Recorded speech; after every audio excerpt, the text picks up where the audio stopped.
Hi dears, എല്ലാവർക്കും പുതിയ വീഡിയോയിലേക്ക് സ്വാഗതം. ഇന്ന് രാവിലെ മുതലുള്ള വിശേഷങ്ങളാണ്. രാവിലെ ബ്രേക്ക്ഫാസ്റ്റിന് ഗോതമ്പിൻ്റെ അപ്പാട്ട് ഉണ്ടാക്കുന്നത്. കുറേ നാളായിരുന്നു ഗോതമ്പ് കൊണ്ട് എന്തെങ്കിലും ഉണ്ടാക്കിയിട്ട്. അപ്പോൾ ഇന്ന് അങ്ങനെ വെറുതെ അപ്പം ചൂടാണ്. ദോശയല്ലേ, ഗോതമ്പ് ദോശ. സാധാരണ പ്ലെയിനായിട്ട് വെള്ളത്തിൽ കുറച്ച് അയവിൽ കലക്കിയിട്ട് ചുട്ടെടുക്കുന്നതാണ്.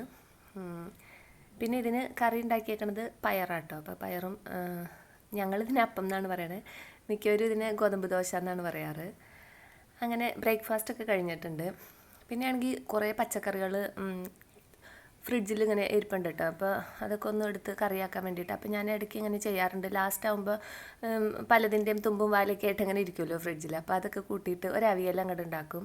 അപ്പോൾ പച്ചക്കറികളും ചിലവാവുകയും ചെയ്യും, ഫ്രിഡ്ജ് ഒഴിവാവുകയും ചെയ്യും. അപ്പോൾ ഇനി അത് ക്ലീൻ ആക്കലും ഫ്രിഡ്ജ് ക്ലീൻ ആക്കാനും പറ്റില്ല. അപ്പോൾ അതിന് വേണ്ടിയിട്ടാണ്. അപ്പോൾ ഞാൻ കൂടുതലും ക്യാരറ്റ് തന്നെയാണ്. പിന്നെ വെള്ളരിക്ക, മുരിങ്ങക്ക, പിന്നെ 2 കോവയ്ക്ക നമ്മുടെ ഇവിടെ ഉണ്ടായത്. അങ്ങനെ പിന്നെ കായ ഉണ്ടായി, അത് കറുത്തിട്ടുണ്ട് കേട്ടോ ഫ്രിഡ്ജിലിരുന്നിട്ട്. അപ്പോൾ ഞാൻ അരിഞ്ഞ് വെള്ളത്തിലിട്ടിട്ടുണ്ട്. അങ്ങനെ അതൊക്കെ കൂട്ടിയിട്ടുള്ള ഒരു അവിയലാണ്.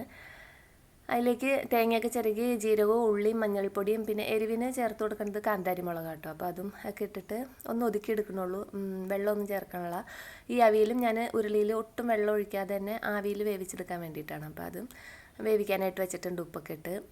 കഷ്ണങ്ങളൊക്കെ വേവായി വരുമ്പോൾ ഈ അരപ്പും ചേർത്തിട്ട് തൈരും ചേർത്തിട്ട് എടുക്കാം. അപ്പോൾ കഷ്ണങ്ങളൊക്കെ വേവ് നോക്കിയിട്ടുണ്ട് കേട്ടോ. അപ്പോൾ വേവായി തുടങ്ങിയിട്ടുണ്ട്. പിന്നെ അതിലേക്ക് അരപ്പ് ചേർത്ത് കൊടുക്കുകയാണ്. അങ്ങനെ വെക്കേഷനും ആഘോഷങ്ങളൊക്കെ കഴിഞ്ഞു.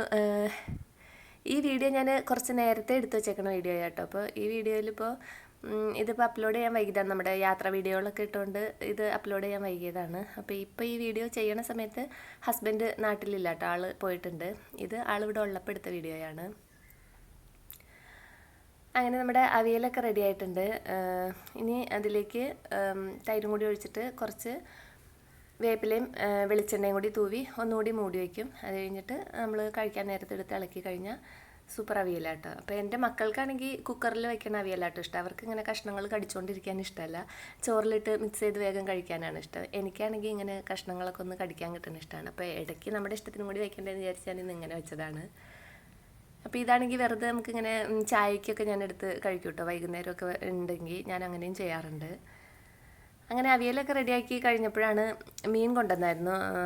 ആൾ പുറത്ത് പോയി വന്നപ്പോൾ മുറിച്ച മീനാണ് കൊണ്ടുവന്നത്. അപ്പോൾ പിന്നെ എനിക്കത് എളുപ്പമായിരുന്നു. അപ്പോൾ പിന്നെ അത് കഴുകി ക്ലീനാക്കി മസാലയൊക്കെ തേച്ച് വെച്ചിട്ട് ഞാൻ പിന്നെ എൻ്റെ അടുത്ത ജോലികൾക്കൊക്കെ ആയിട്ട് പോയായിരുന്നു കേട്ടോ. പിന്നെ കഴിഞ്ഞ വീഡിയോയിൽ ഞാൻ ആ ഭൂതത്താങ്കേട്ടിൻ്റെ കഥ പറഞ്ഞത് വേഗം തീർന്നുപോയി എന്ന് പറഞ്ഞു. അപ്പോൾ അതെന്താ സംഭവം എന്ന് വെച്ച് കഴിഞ്ഞാൽ, ഭൂതങ്ങൾ രാവിലെ കോഴിയുടെ കൂവൽ കേട്ടപ്പോൾ നേരം വെളുത്തു എന്ന് വിചാരിച്ച് ഓടിപ്പോയി എന്നാണ് അതിൻ്റെ ഐതിഹ്യം. പക്ഷേ അത് രാവിലെ അല്ലായിരുന്നു, രാത്രി തന്നെ അത്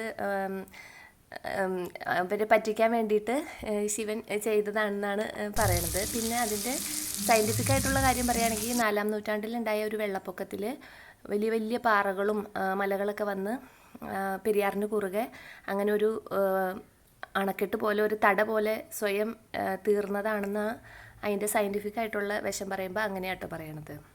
എന്തായാലും ആ അണക്കെട്ട് നമ്മൾ കണ്ടിട്ടില്ല കേട്ടോ. അത് കാടിൻ്റെ ഉള്ളിലേക്ക് പോയാലാണ് കാണുള്ളൂ. ഇതിപ്പോൾ മനുഷ്യനിർമ്മിതിയായിട്ടുള്ള അണക്കെട്ടാണ് ഞാൻ കഴിഞ്ഞ വീഡിയോയിൽ ഇട്ടത്, ഭൂതത്താൻകെട്ടിൻ്റെ.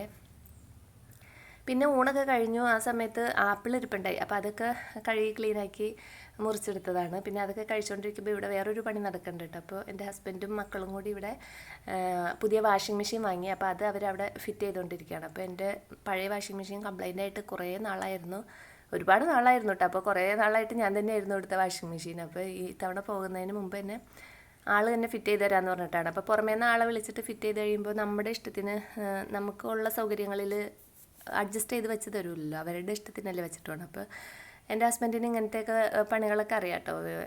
ചെറിയ ചെറിയ വയറിങ്ങുകൾ, പ്ലംബിങ്ങുകൾ ഇതൊക്കെ ചെയ്യും ആൾ. അപ്പോൾ ആൾ തന്നെ അതൊക്കെ ചെയ്തിട്ട് വെള്ളം പോകാനൊക്കെ ഉള്ളത് വലിയ ഓസൊക്കെ മേടിച്ച് ദൂരേക്ക് വെള്ളം പോകാനൊക്കെ ആയിട്ട് അങ്ങനെയുള്ള പരിപാടികൾ ഇവിടെ ചെയ്തുകൊണ്ടിരിക്കുകയാണ്. ഇത് സാംസങ്ങിൻ്റെ മെഷീനാണ്. അത് 10.5 കിലോത്തിൻ്റെ കേട്ടോ, 10.5 ആണ്. ആദ്യം ഉണ്ടായത് 6.5 ആയിരുന്നു. അപ്പോൾ ഇവിടെ കൂടുതൽ ഈ ബ്ലാങ്കറ്റുകൾ, വലിയ പുതപ്പുകളൊക്കെയാണ്. അപ്പോൾ അതൊക്കെ ഇടണമെങ്കിൽ കുറച്ച് വലിയ മെഷീൻ വേണമെന്ന് പറഞ്ഞിട്ട് അങ്ങനെ വലിയ മെഷീൻ വാങ്ങിയതാണ്. സെമി ആട്ടോ വാങ്ങിയത്, അതാണ് എളുപ്പം.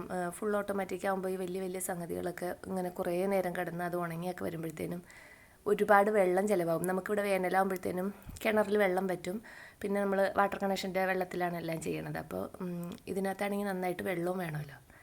അങ്ങനെ പിന്നെ വൈകുന്നേരം ചിപ്സൊക്കെ എടുത്തിട്ടുണ്ട്, പിന്നെ കട്ടൻ ചായ ഇട്ടു. അപ്പോൾ ഇന്നത്തെ വിശേഷങ്ങൾ ഇതൊക്കെയാണ്. വീണ്ടും അടുത്ത വീഡിയോയിൽ അടുത്ത വിശേഷങ്ങളുമായിട്ട് വരാം. അതുവരേക്കും എല്ലാവർക്കും നല്ലൊരു ദിവസം ആശംസിക്കുന്നു.